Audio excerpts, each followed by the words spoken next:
Hello hello साथीहरू, स्वागत छ तपाईँहरूलाई मेरो मिनी ब्लगमा। आज चाहिँ मेरो डे ड्युटी परेको छ। म चाहिँ अहिले ड्युटीतिर आइसकेको छु। ड्युटीतिर आइराख्दाखेरि चाहिँ यहाँ भाइ बहिनीहरू मजाले बाहिर खेलिरहेको रहेछ। के रहेछ त आज भनेको त यहाँ चाहिँ आज पार्टी रहेछ।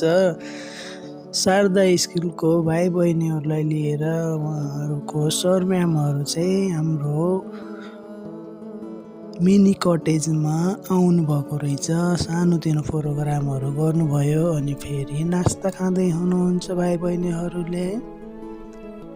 तपाईँहरू पनि आफ्नो शुभ कार्यहरू गर्न चाहनुहुन्छ भने पार्टी प्यालेस खोजिराख्नु भएको छ भने हाम्रो खजुरा मिनी पार्कमा सम्पर्क गर्नुहोला।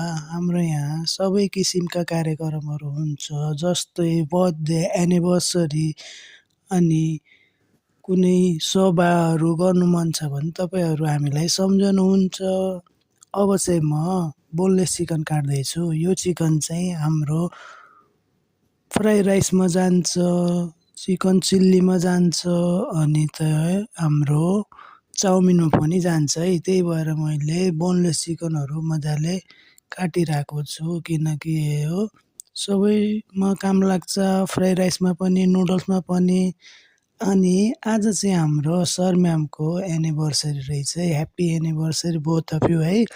अनि रमाइलो गरियो, केक सेक काटियो, खाइयो, सर म्यामहरूको एनिभर्सरी पनि मनाइयो। यो चाहिँ रातिको 11 साढे 11 बजेतिर हो। अब चाहिँ हामी यो एनिभर्सरी केक काटिसकेर हाम्रो खानपिन पनि गरेर सक्छौँ। आजको मेरो मिनी भ्लग यति नै। राम्रो लाग्छ भने फलो गर्नुहोला, लाइक गर्नुहोला, कमेन्ट गर्नुहोला। Thank you.